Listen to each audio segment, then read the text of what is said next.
Look at that face. Kosh, we have a guest hi. today. Oh, there he is. We have a guest today. This is Kosh, a.k.a. Mop. Yeah. This is my baby Mop. He's broken. He's broken. He's got broken legs. But they're not really broken. But they're not really broken. What does he have? What is it called? He had to have an FHO surgery where they cut the top of his femur bone off to get blood flow to go back down. But then ever since then he hasn't walked. But he wanted to be on camera today. So and said, he won't grow to any bigger than he is. Ooh, but he moves quick. Look how cute. And he's running away. There he goes. Says, you girls are crazy. You don't want to do Walking Dead recap, Kosh? Kosh? No, I do not. There we go. Okay. Maybe we'll bring him again next time. Too. Maybe. By the way, I'm Kaylee. And I'm Krista. And today we're doing the Walking Dead recap of the episode Say Yes. Say Yes. I can never get that right. I know, but today you did very well. Season 7, episode 12. I memorized it just for today. Krista? So, Kaylee.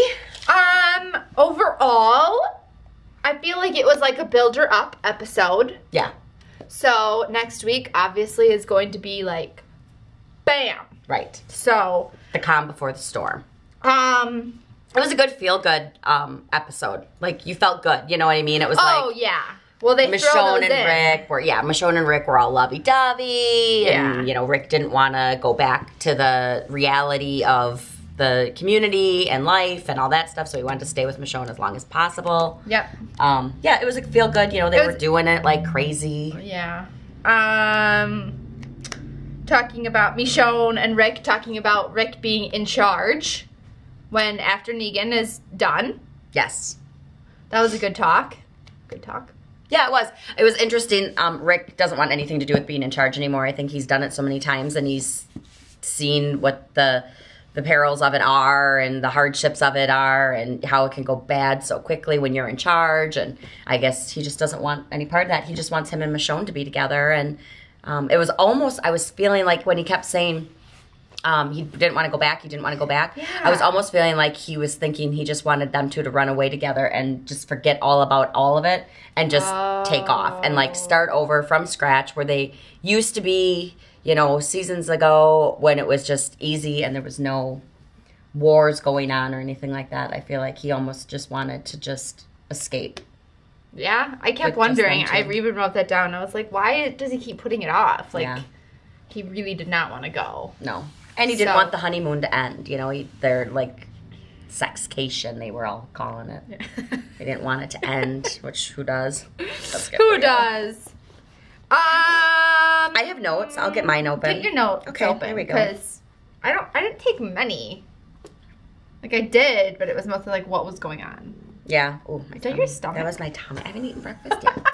It's loud. Well, when they fell through the roof, I was just like, I was waiting for that roof to go in. Yeah. They get on the roof and it was so shiny and it was like, it almost looked brand new and I thought, there's no roof that looks like that anymore. And I just was waiting and waiting and then they fell through and then they were laughing and giggling like, teenagers. Yeah, that was awesome. And then they found that huge load of stuff. Yes. Which was awesome. Yep. And then they went to go take out all the walkers at the carnival, which was so funny because you never thought that a children's carnival was going to be their savior of all the guns. You know what I mean? Yeah. Yeah. This it was at a school and it was a carnival and then all of a sudden they're like, and we need ammo. Yeah. Yeah. So you don't put those two together. No. But so then they start taking out all the walkers and thank goodness that deer was there. Nobody thought I didn't even for a second. I didn't even we for all a saw second. the deer. Walking Dead producers, we're on to you. I didn't no. Some major people are dying here soon. Yeah. That's all they could talk about in The Talking Dead was that lots of death. There's going to be lots of people. I can tell you right now, Rosita and Sasha are going to die. You think so? I do, because now they're going off on their own. Right. I totally think they're going to die. Like, I think Rosita is such like a hard ass. Like, I don't know if I can say that, but she is. She just she puts on this huge front, but she's super, super, I don't know. I think she can do it, but I think she lets kind of her emotions get to her. Hence the reason, like, when she shot Negan that first time, she kind of let it all get to her and took the shot at the wrong time. Yeah. I don't know. I just think they're going to die. Who do you think's going to die?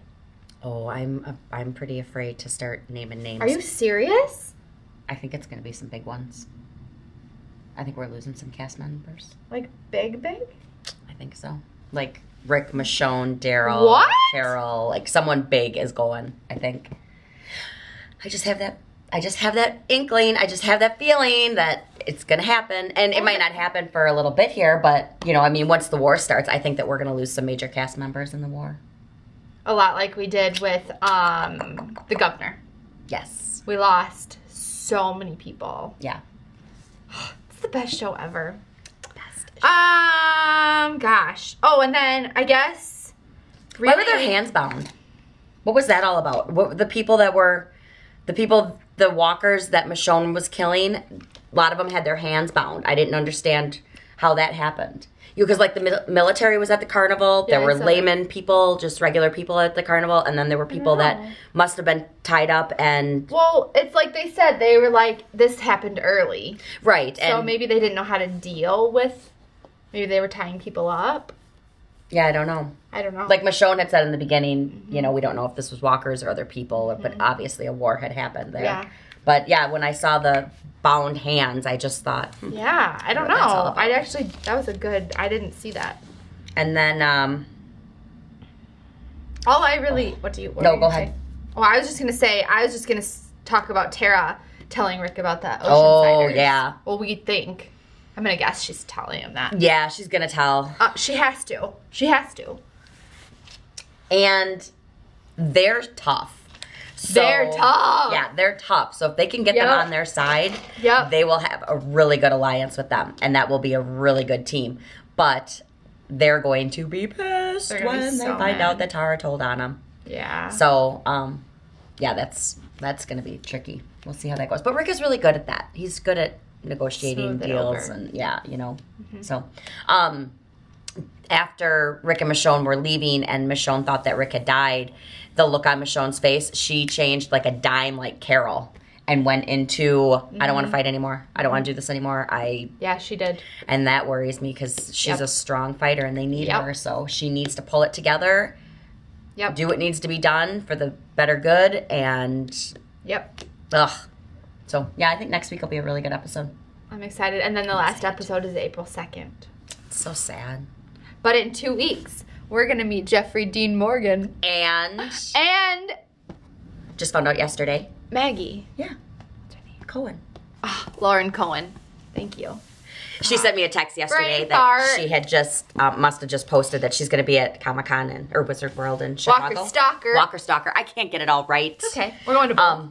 And so she said, look who just was announced. And I said, we are meeting her. We're going to meet her and Jeffrey. I'm so excited. I just can't There'll be a vlog on that, so don't you worry. Vlog. Yes. So let us know what you guys thought of last night's episode. And please subscribe, like, and we'll see you next week. Bye, guys. Bye.